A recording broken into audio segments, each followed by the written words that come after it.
ঢালিউডের আলোচিত অভিনেত্রী অরুণা বিশ্বাস দেশের রাজনৈতিক পট পরিবর্তনের আগে সরব ছিলেন দেশের শোবিজ অঙ্গনে। নিয়মিত ছিলেন অভিনয়ে, শোবিজের বিভিন্ন অনুষ্ঠানেও যোগ দিতেন তিনি। কিন্তু বর্তমান পরিস্থিতি বিবেচনায় একরকম গা ঢাকা অবস্থায় আছেন অরুণা বিশ্বাস।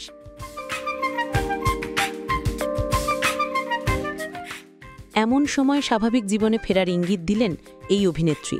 মূলত জুলাই আন্দোলন ঘিরে জোর বিতর্কে জড়ান অরুণা বিশ্বাস।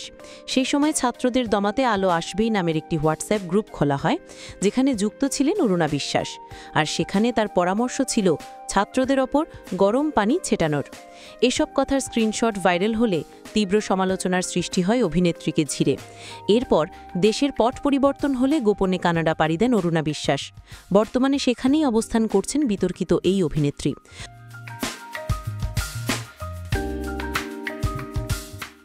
তবে তার সাম্প্রতিক একটি পোস্ট জন্ম দিল তার স্বাভাবিক জীবনে ফেরার ইঙ্গিত। সঙ্গে সৃষ্টি করেছে নানা জল্পনারও। সদ্য এক ফেসবুক পোস্টে অরুণা বিশ্বাস লেখেন, অপ্রত্যাশিত ভালোবাসায় ভেসে যাই মাঝে মাঝেই। আজ মেট্রোতে বাসায় ফিরছিলাম, সঙ্গে আমার এক আত্মীয় ছিলেন। আমরা চুটিয়ে গল্প করছিলাম। কিছুক্ষণ পর হঠাৎ দুটি মেয়ে আমাকে ইংরেজিতে অনেক প্রশ্ন করছিল। বাচ্চা মেয়ে দুটো আসলে বাঙালি এটা ভাবিনি বা মনে হয়নি।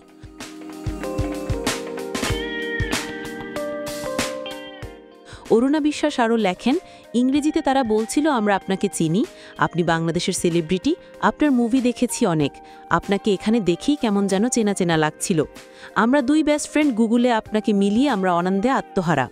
আসলে এমন অভিজ্ঞতা হয়তো কম বেশি সব সেলিব্রিটিদেরই হয়, আমারও বহুবার হয়েছে। আজকে ওরা যেভাবে চিৎকার করছিল, মেট্রোর সবাই দেখছিল ছবি তোলার, আর সবাই অবাক হয়ে তাকাচ্ছিল। সবশেষ অরুণা লেখেন, আমার কত যে আনন্দ হচ্ছিল, নিজেকে সম্মানিত মনে হচ্ছিল। আর মনে হলো আবার ফিরতে হবে আমার জায়গায়, যে জায়গা একান্তই আমার। মানুষের ভালোবাসা আর ভালোবাসা, আমার ছোট ছোট পাওয়া, অনেক পাওয়ার মতো।